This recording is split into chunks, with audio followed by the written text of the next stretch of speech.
Welcome into another edition of the Stretch Big podcast presented by Bird Darts. I'm your host, Jacob Bigelow, coming at you with some thoughts, takes, observations following Nebraska's final preseason tune-up, which they took down Division II Grand Valley State 73-53 on Sunday afternoon at Pinnacle Bank Arena. Gonna also have some nuggets, things I learned about the secret scrimmage at Utah a week ago for Nebraska. Some leftovers, some leftover nuggets. You don't want to leave chicken nuggets sitting around or in your fridge for a week. They probably go bad, but still have things to share on that front. Some thoughts on the exhibition game, some things to look for as we are now a week away from the season opener on Monday night, November 4th against UT Rio Grande Valley. Will be the team that opens the season for Nebraska in Lincoln a week from tomorrow. So we'll get into all of that. But first, sponsorship.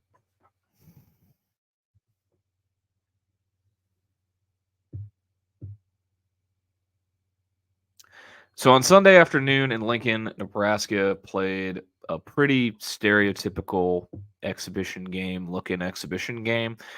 You can definitely tell that this team is far from a finished product. Especially for the first half. The first half was quite choppy. Grand Valley State, they are definitely not your typical Division II team. They have a couple mid-major, low mid-major bounce backs on their roster. They started a guard who began his career at UMBC. Their leading scorer from last season, who didn't have a great day on Sunday, but he's a bounce back from Youngstown State. And they were chucking the threes.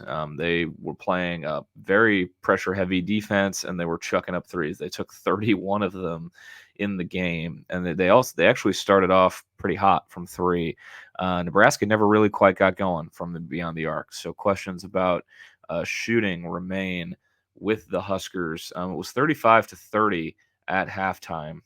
Bryce Williams took one to the basket in typical Bryce Williams fashion to make a 3-point lead, a 5-point lead before the break, just for the buzzer.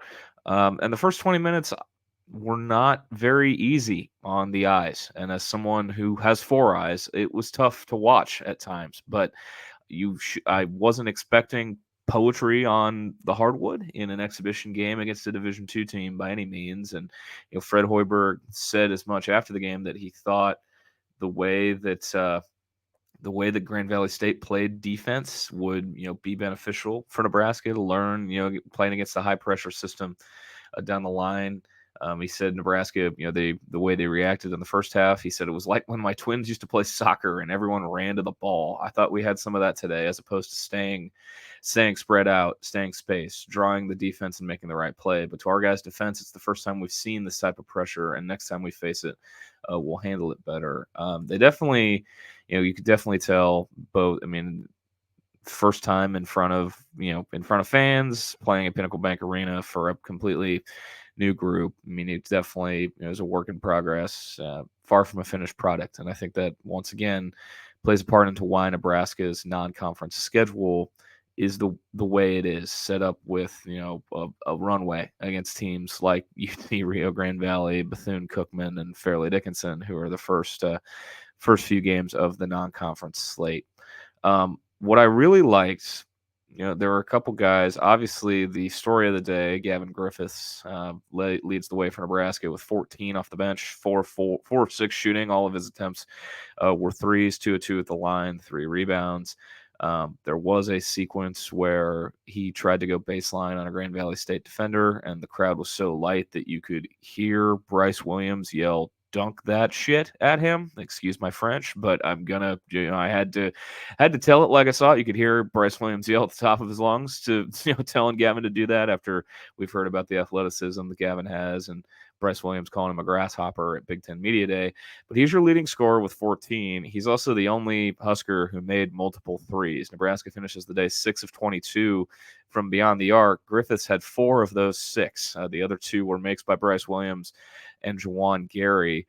0 for 4 for Connor Arcesian, 0 of 1 for Braden Frager, 0 of 2 for Bearcay Buchtengel, and 0 of 1 apiece for Nick Janowski and Cale Jacobson from beyond the arc. Griffiths, who struggled a bit in the inter squad, I was told he did not play much in in the late game of the closed door at Utah. So it's good to see him, flash, even if it's in an exhibition. There's plenty, the flashes of potential. It's with a group this deep, there you can see the how can it can be tough for a coach to look at the rotations and have to cut those down. And Fred Hoiberg is going to have to, that's going to be the main thing in this non-con is taking a team where you've got so much experience, so many viable players, and on Sunday you're even missing two of your two guys in Andrew Morgan, who has plenty of experience under his belt, and I think you could tell that they missed him inside. They missed him in the flow of the offense, from what I've heard, and what he's going to bring to the table for this team. They're missing Sam Hoiberg, who's been a part of some big wins at Nebraska. He's played a real critical role on the defensive end as a spark plug type of guy. And Fred Hoiberg said after the game that those guys are going to go through individual work tomorrow to see where they're at. Going into game prep, game week, going into the opener against UT Rio Grande Valley. The other thing that stood out to me was just the presence of Raleigh Worcester. I think he's going to be a fan favorite before his 1 year in Lincoln is up. If you don't know Raleigh Worcester's story, he grew up in Missoula, Montana. He grew up as a Nebraska football fan. If you go back to his commitment post on his Instagram, it's a picture of him as a baby wearing a Nebraska jersey, and he talked about how his grandfather's from here. He had family from Nebraska. He grew up a Husker football fan in Montana. So this is a pretty cool last go around in the college game for him. He's played more than 100 games. Followed Craig Smith from Utah State to Utah. He's the true point guard Nebraska has had in quite some time, and you could see the playmaking ability. You could see just the steadiness, the level-headedness from him on Sunday. You could also see it in the inner squad, and he only had 2 assists. He was 3 or 4 from the field. All his takes were at the rim. It felt like, but I don't think Nebraska's had this true of a true point guard in quite a while, and I've compared him to Sam Griesel just in terms of his mantra, his mindset, the leadership qualities that they have. They're very similar guys. They're definitely, and they've got family. Well, obviously Sam Griesel grew up in Lincoln, and he was a childhood dream was to play for Nebraska. But the family ties and the Husker fandom as a kid just ties the bow together on that comparison between Raleigh and Sam. And Sam wasn't a true point guard; he grew into being one. But he's a fan favorite. He will be a fan favorite for Nebraska basketball fans for the rest of time. And I think Raleigh Worcester's got a pretty good chance to be a fan favorite from this group as well. And you could tell, there was some things I didn't like. There's some, I mean, once again, it's an exhibition game against not your typical, Division II team. They play a unique defense. They were taking a ton of threes. Nebraska turned it up defensively in the second half. They wound up forcing 19 turnovers. Nebraska did have 14 of their own, but they had 21 points off of those 19 Grand Valley State turnovers. They really in the second half started playing downhill, trying to go to the basket. They when you've got the athleticism advantage, with especially in the backcourt, you should have guys going downhill. You should have guys trying to get to the rim, and they did a lot more of that in the second half. Guards going downhill instead of taking some ill-advised or not so great threes. But I mean, Nebraska, it was kind of a tension convention in the first half. It was tied up. It was close for the majority. I think it was tied at the second media timeout. I don't remember if it was tied for 2 minutes and 13 seconds. Nebraska led for the other 37-47. They were never behind, but they, a little bit of a tension convention first half, which I kind of expected. I thought there would definitely be an instance where Grand Valley State either was tied or had the lead, and people would hit the panic button. But that's what comes with a new group trying to gel, get the dust off, and see what they can look like together. I alluded to this earlier. I think that Nebraska clearly was missing Andrew Morgan on Sunday afternoon.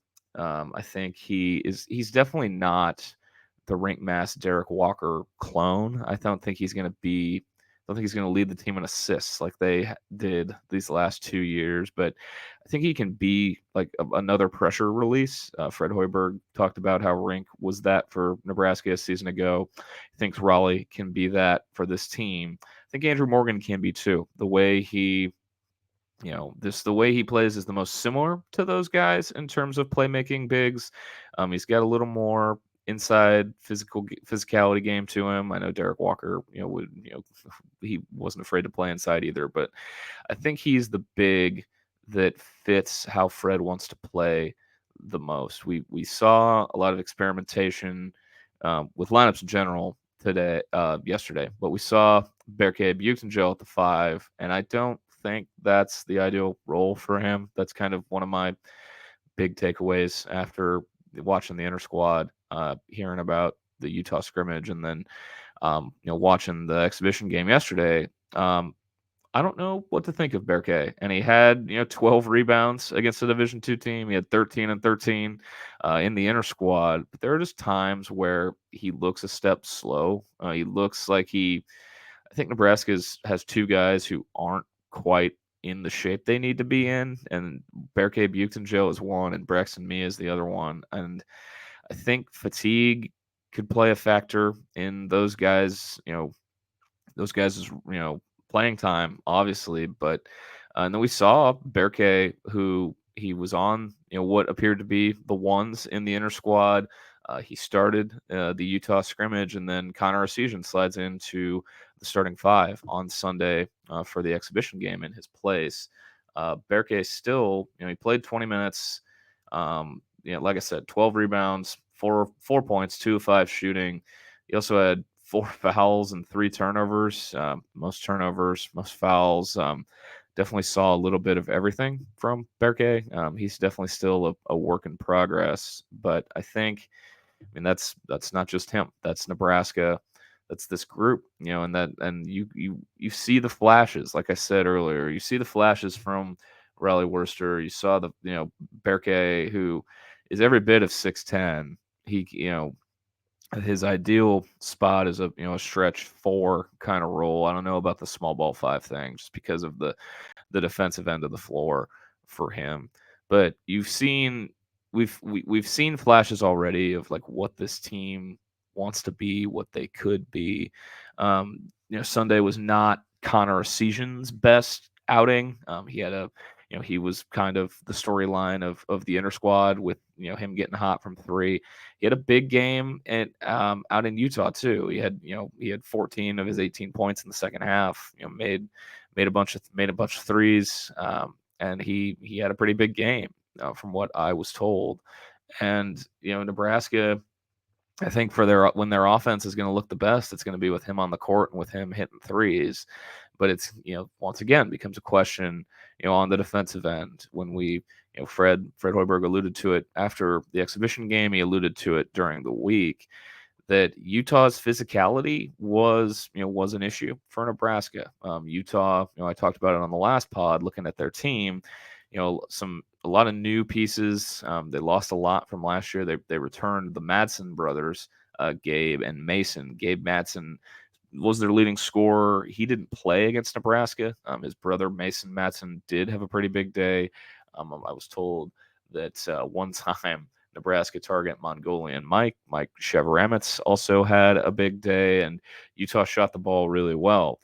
Fred Hoiberg said Nebraska, left a lot of points at the free throw line.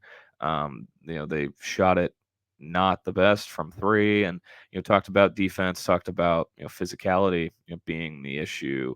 And Utah's a big team. They're built size wise pretty similarly to Nebraska. They're big. They want to shoot the ball. That's Craig Smith basketball, and in a similar mold to Tim Miles, obviously the Tim Miles coaching tree with Coach Smith, former Nebraska assistant.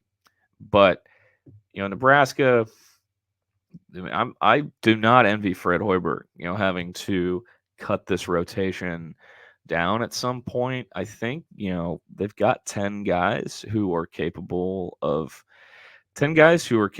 proven, at the college level, and then they've got a group of serviceable walk-ons in Justin Bolus and Kale Jacobson. I guess Sam Hoiberg is technically a walk-on as well, but he's been on the floor in huge Big Ten games, so he's proven that he belongs. Kale Jacobson played 15 minutes on Sunday, and Fred Hoiberg is waxed poetic about his basketball IQ, about how he makes the right play, and I think Kale's gonna play at some point in a game we least expect it, and I think he's definitely gonna. There's a role, and Nebraska's got a lot of. There's just plenty of options. Feel like a broken record, but they've got all this experience. Guys who have played power conference basketball at other places, guys who have played who have been in the program in Lincoln, Aaron Eulis, who ran the scout team last year, obviously sitting out because of the gambling probe at Iowa. So this was his first true game action in college basketball since the 2023 NCAA tournament when he was at Iowa on Sunday, and he had 6 points, a couple nice makes at the rim, a couple rebounds, 1 assist, a couple turnovers, but he looked like he didn't miss a beat. He was one of the guys who was going downhill, trying to get to the rim. I think that's where, playing downhill and, playing great defense, I think those are going to be the keys to a big role for Aaron Eulis this coming season. But I mean, you look at Nebraska's schedule, and it's. This just goes back to me not envying Fred Hoiberg. They have the 3 games to open the non-con that I mentioned: UTRGV, Bethune-Cookman, and Fairleigh Dickinson. Then it's St. Mary's and Creighton. It's kind of this will be you're hearing this on October 28th. The St. Mary's game is November 17th. It's kind of comes up quick, and that'll be a de facto home game up in Sioux Falls at the Pentagon. But St. Mary's and Creighton and the offense they run, I saw Creighton up close on Friday night in their charity exhibition game against Purdue.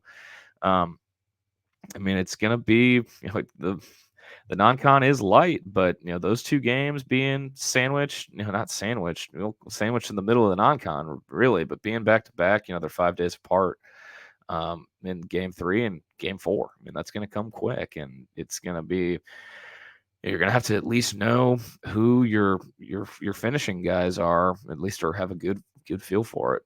By game 3, definitely in game 4, because if you're Fred Hoiberg, you cannot afford to have another performance against Creighton look like it did last year. So, all in all, you can't make too many sweeping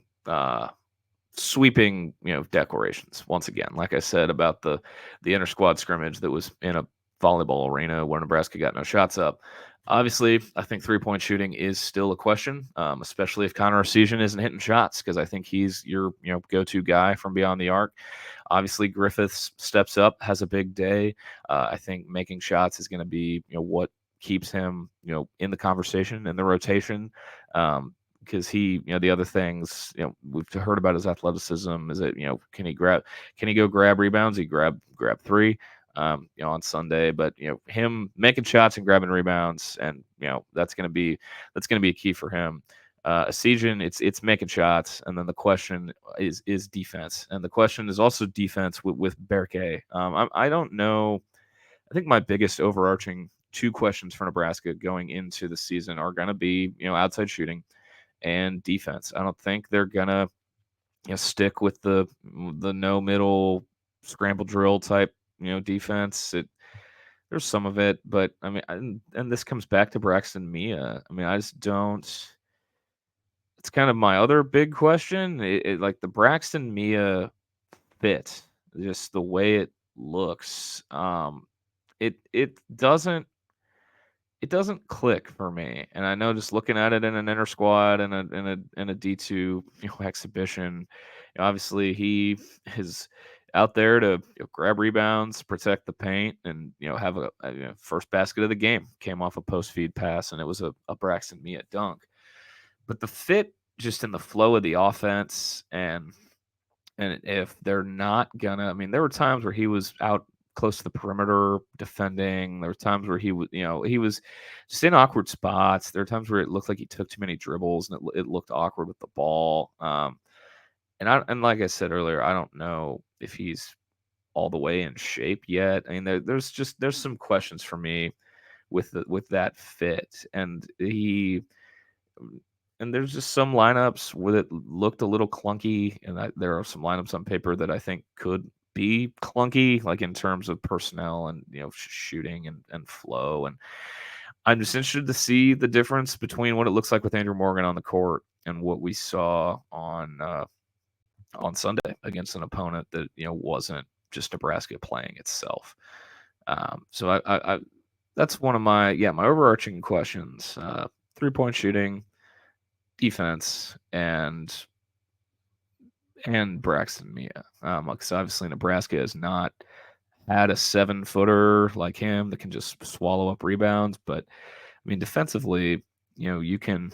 I mean, somebody that big, it makes all the sense in the world to have him in drop coverage. And if you don't know what drop coverage is, that means he's just kind of just protecting the rim on pick and rolls. He's not closing out. He's just kind of staying home.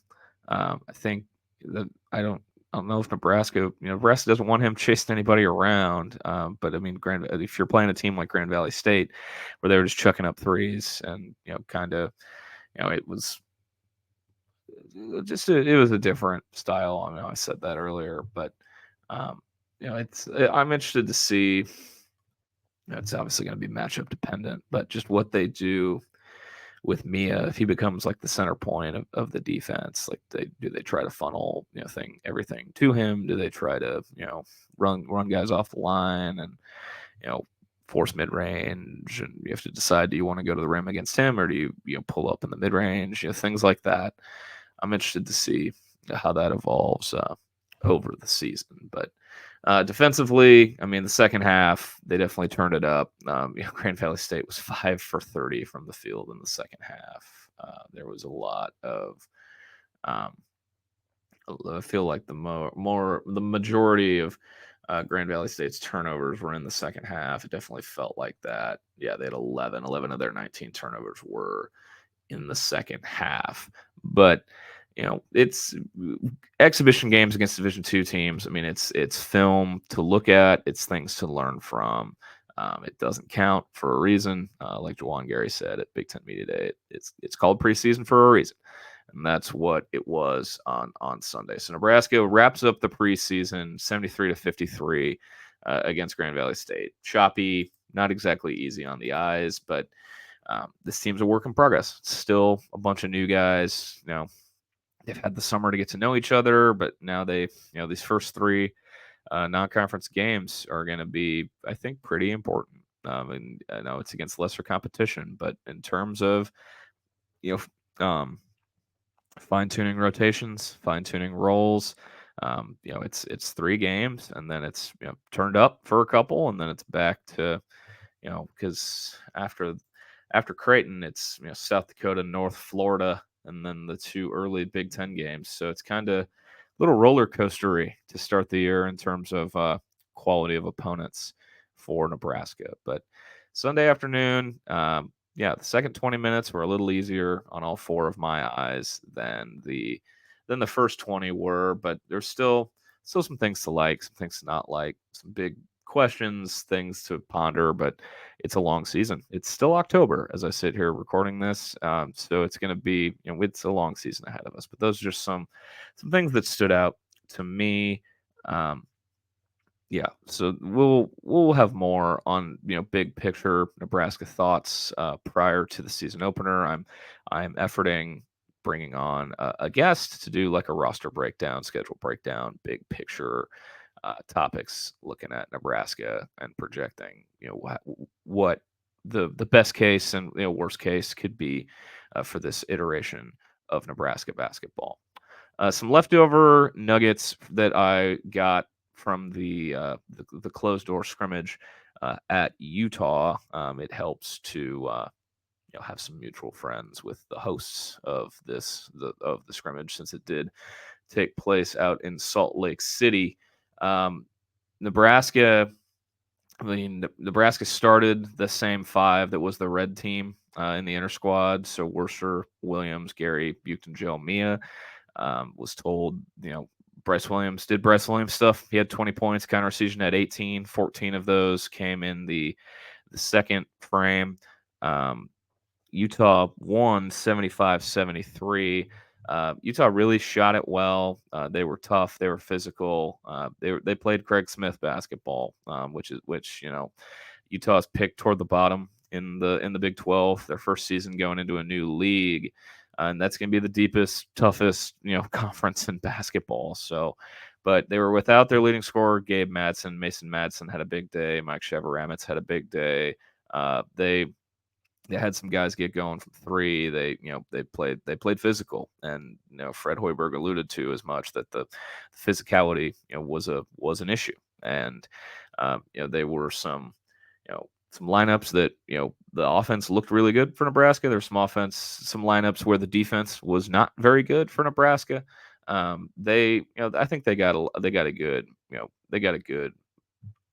what they wanted out of it, though. I mean, it's what these closed door scrimmages are for. They're learning opportunities. They're, it's as cliche as it is. You finally get to play somebody that's not yourself. And for the second straight year, they do take on Utah, the Raleigh-Worcester Classic, which I half jokingly dubbed it. But Nebraska, from what I was told, they left a lot of points at the free throw line. They didn't shoot the best from beyond the arc. Asian had a big day, but there were still some guys who didn't shoot the best. Sam Hoiberg did not play. Andrew Morgan did play. He was concussed in practice once they got back from Utah, but they was told the offense looked the best with Morgan on the court, with Asian and Bryce Williams, and those guys were your top three leading scorers. Morgan had 9, Williams had 20, and Asian had 18. So those were the guys where the offense looked the best in the closed door scrimmage, from what I was told. And then obviously Andrew Morgan was concussed in practice, so we didn't get to see any of that on Sunday against Grand Valley State. I don't know maybe Utah will overachieve. Like I said, they're a big physical team. They got guys who can shoot the ball.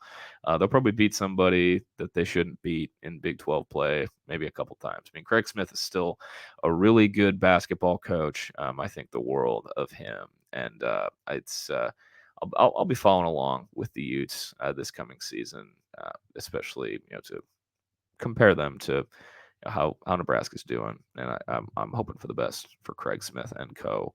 But those are week-old leftover nuggets from the Utah closed door scrimmage. I don't think, like I said, don't leave chicken nuggets in your fridge for a week and then try to reheat them in real life. But those are the nuggets that I got from that closed door scrimmage a week ago. So those are some preseason thoughts. Nebraska has now wrapped up the preseason. A week from today, as you're hearing this, Nebraska, will open the season, and they will be. It'll be a weird expectations for this team coming off the first NCAA tournament berth in a decade, a new Big Ten, and a lot of teams in the Big Ten, I think, got better. The perception of the Big Ten is once again definitely going to be a storyline. Like, is anyone good? Is everyone just mid? Who is actually, worth anything in the Big Ten? That's definitely going to be a big talking point this season. Will definitely be something that I touch on throughout. But we're almost there. A week until college basketball is officially back. I'll wrap up with some other things that caught my eye in college basketball this past week. It is still charity exhibition, secret scrimmage season. So just some results that stuck out. Obviously, the biggest one for me happened on Sunday night in an exhibition game at Cameron Indoor Stadium, where Duke beat Arizona State 103-47, and that was billed as like Bobby Hurley comes back to Cameron, and it was supposed to be like this Duke Brotherhood thing, and a team with a bunch of freshmen just absolutely blitzed another power conference team by more than 50, and that was pretty eye-opening. I don't know what to think of Duke. If you've heard me talk about Duke, I mean, they obviously have talent. I don't know what to think of the coach. Ken John Shire coach, we know he can recruit, but that was definitely a standout result in charity scrimmages. We had Arkansas, Kansas on Friday night in Fayetteville. Kansas was without Hunter Dickinson, but it was the debut of John Calipari at Bud Walton Arena as the head coach of Arkansas. And Arkansas got busy. They beat Kansas 85-69. That backcourt is going to be fun to watch for Arkansas. Boogie Fland and DJ Wagner. Like I said, Kansas was without Hunter Dickinson. That was not, I mean, no one could really get going, as evidenced by that final score.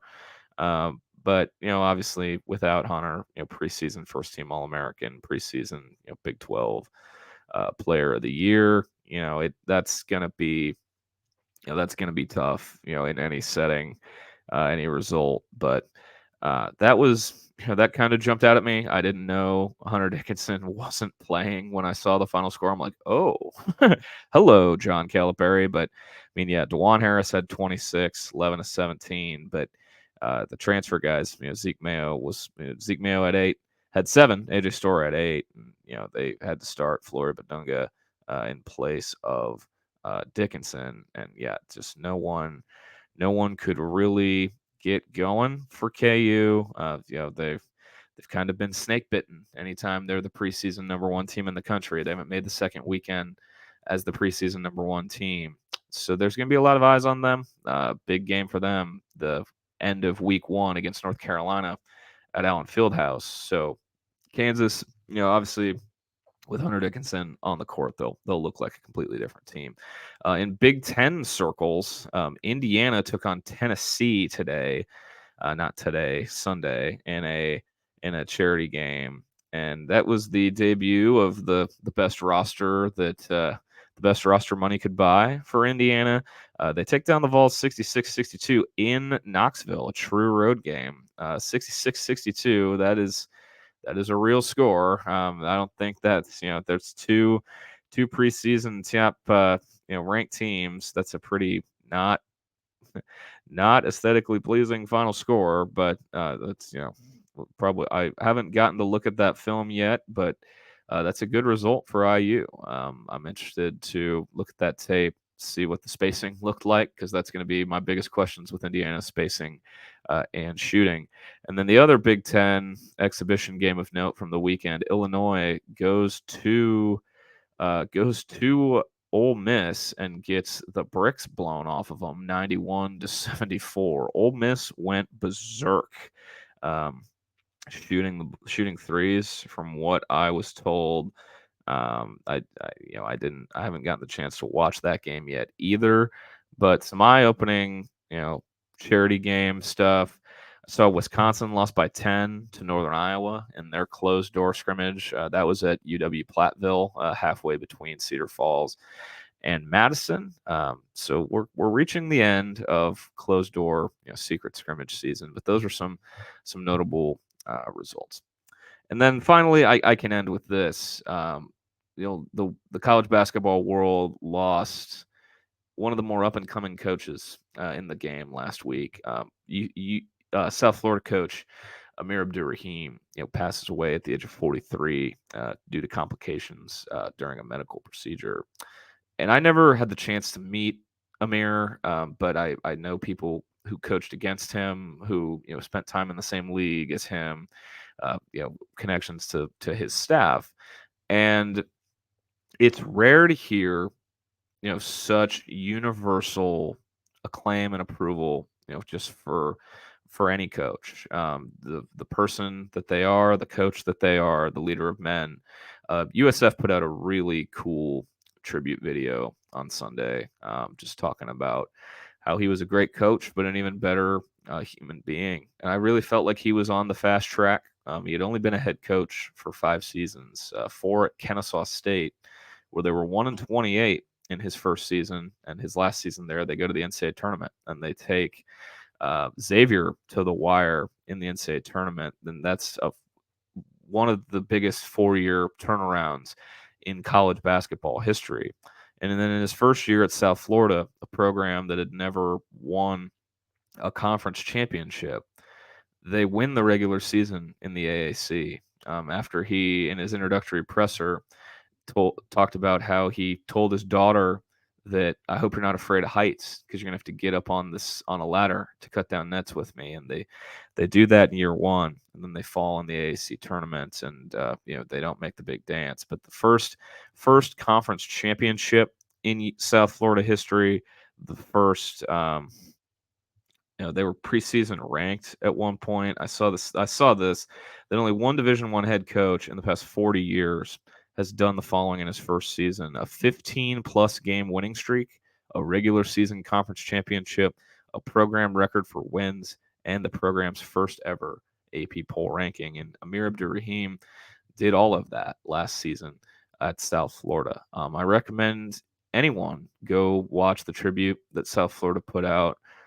Go watch his introductory press conference. Go watch the clip from the locker room after Kennesaw fell to Xavier in the NCAA tournament, where he just talks about the importance of team and how love always wins. And it's rare for coaches to have the universal acclaim that Amir Abdur-Rahim did, and it was tough for me, even as somebody who didn't know him, to not be pretty emotional when that news came across late last week. So just another reminder that life is so precious and short, and be sure to tell your loved ones that you love them and that you care about them. And we'll be keeping the South Florida community, which had been revitalized, in the 19 months that he was on that campus, completely had turned South Florida basketball into an event in Tampa, which is a great sports town. It's a good basketball town too. There's been, a good amount of basketball talent to come out of Tampa through the years. So we'll be thinking of the South Florida community. Amir Abdur-Rahim's family. He lives behind 3 daughters. And he and his wife, and then his staff and his players. Heart-wrenching, gut-wrenching. So I hate to end on a sad note, but I wanted to share some thoughts on that, because I thought the world of Amir Abdur-Rahim as a coach and as a person, and that's just from hearing from people who knew him, people who competed against him, and you could tell that he was a special person. So thoughts, sending all of them to that community and anyone who knew him. So on a much happier note, college basketball season is almost here. I appreciate anyone who has followed along this off season, this summer. I recommend, if you're trying to get in a basketball mood, go back and listen to some of the awesome conversations that I had on this show throughout the summer.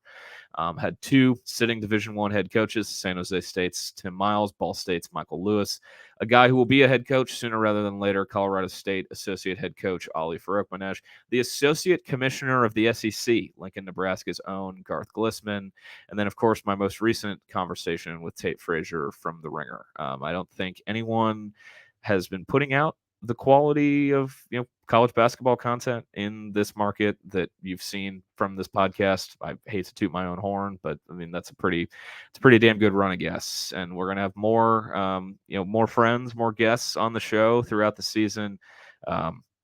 Trying to find the right balance between just talking about Nebraska and talking about national college basketball. If we go to 2 shows a week, it'll probably be one Nebraska centric, one big picture college basketball. I'm trying to figure out the right game plan for that this season, because I want to do both. I want to talk a lot about Nebraska. I know that's my bread and butter. That's what I cover day to day. That's what I'm around. But college basketball, big picture, I think it's going to be a really fun season. I think it's going to be as similarly chaotic to what we've seen with college football.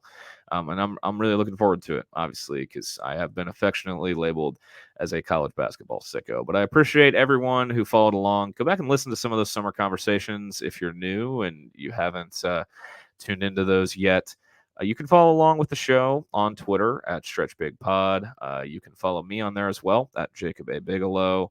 If this is your first time tuning in, follow, tell a friend, leave a review on Apple or Spotify if you feel so inclined.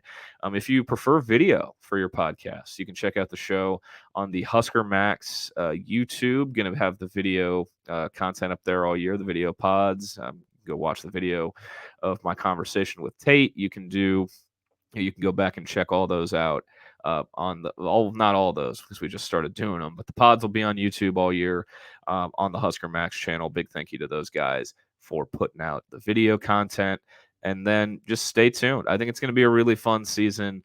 Looking forward to talking to you guys. And I appreciate everyone who's been a loyal listener from day one, anyone who is hopping on the wagon. I'm just got a lot of appreciation in my heart for gotten a lot of good feedback on this stuff, and that makes it more fun. So appreciate everyone for tuning in. We're just a little more than a week away from college basketball being back. Should have a deep dive Nebraska season preview pod for you before the season opener. But until then, we'll talk to you soon.